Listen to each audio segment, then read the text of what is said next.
Akkam jirtu bakka jirtanitti nagaan waaqayyoo hunduma keessanii wajjiniin haa ta'u. An obboleessa keessan Abdii Zalaalamii. Egaa guyyaa har'aa yaada murteessaa ta'e dhimma firii qormaata ministirii kutaa ja'affaa bara kanaa ilaalchisee yaadota jiranidhaa fi odeeffannoo jiran isin qaqqabsiisa jechuudha.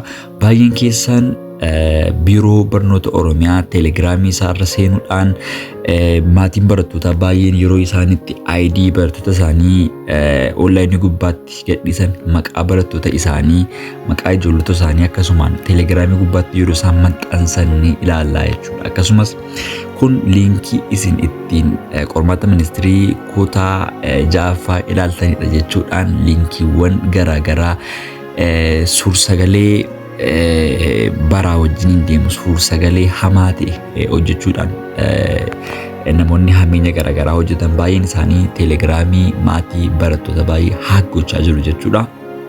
Akkasumas odeeffannoo qulqulluu hin taane odeeffachuudhaan egaa namoonni baay'ee yeroo isaanitti rakkoo garaagaraaf saaxilamaa jiran yeroo isaanitti qisaasessaa jiranidha.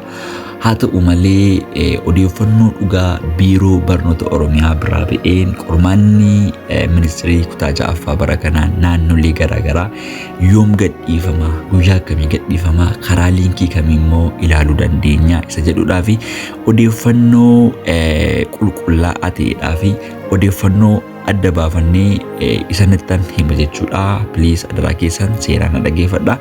Egaa jalqaba irratti akkuma isinii kaasee qormaatii ministirii firii qormaata ministirii kutaa ja'affaa yoom gadhiifama isa jedhudhaa fi yeroo darbe akkuma isinitti himaa turre jalqaba irratti kan gadhiifamu firii qormaata ministirii kutaa 8ffaa akka ta'e isinitti himnee turre liinkii isinittiin ilaallachuu dandeessan karaa teelegiraam bootis ijoollota baay'eedhaaf akkasumaan karaa onlaayinii ilaallee qabxii keessan isinitti himaa turre jechuudha. Haa ta'u iyyuu malee firiin qormaata ministirii kutaa 8ffaa utuu hin taane kutaa ja'affaa yoom gadhiifama, yommuu gadhiifamu immoo karaa kamiin ilaalla, liinkii isa dhugaa sana immoo eessaa argachuu dandeenya isa dhuuf deebiin kunooti jechuudha. Akkuma isinitti hime qormaanni ministirii kutaa ja'affaa torbanoota kana keessadha kan inni gadhiifamu. Biiroon barnoota Oromiyaa kan inni dubbachaa jirudhaa fi informationii nuti arganne baay'een isaa akka quba qabnutti torban kana keessadha.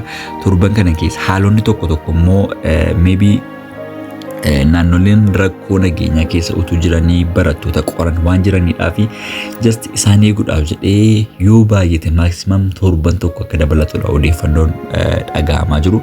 Kanaaf iyyuu isin kan isin eeguu qabdan torban kanaa fi torban itti aanu kana keessadha jechuudha. Ammasitti gara hojii keessanitti deebitanii taragaaggoftanii dhimma keessan hojjetachuu dandeessu.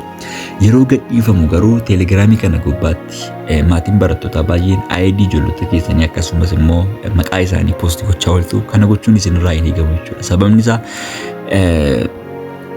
namni ID barattoota keessan sanaan galee maqaa sanaan galee rakkoo garaagaraa isin irratti geessisuu danda'a. Biiroo barnoota Oromiyaa rakkisuu danda'a. Rakkoo garaagaraa serverii daatabeezii biiroo barnoota Oromiyaa irratti uumuu danda'a waan ta'eef akka kana gochuun isinirraa hin eegamu jechuudha. Kanarraa kan hafe nuti ofii keenya liinkii inni kam liinkii dhugaa akka ta'e adda baafnee biiroo barnoota Oromiyaa irratti poost isiniif goona. Karaa liinkii sanaa seentanii argachuu dandeessu jechuudha. Akkasumas akkamittiin akka ilaallattan isiniif hojjenna. Inni biraan karaa teelegiraam bootii ilaallachuu ni dandeessu. Teelegiraam bootii sanas teelegiraamii irra isiniif hin keenya jechuudha. Amma ministiriin kutaa ja'affaa gadhiifamutti egaa burjaajii homaayyuu keessa otoo hin seeniin akkasumaan nu eegaa information yookaan odeeffannoo dhugaa jiru biiroo barnoota Oromiyaa irraa akkuma arganneen finnee isiniif maxxansanii isinii jedha. Bakka jirtanitti nagaan tura.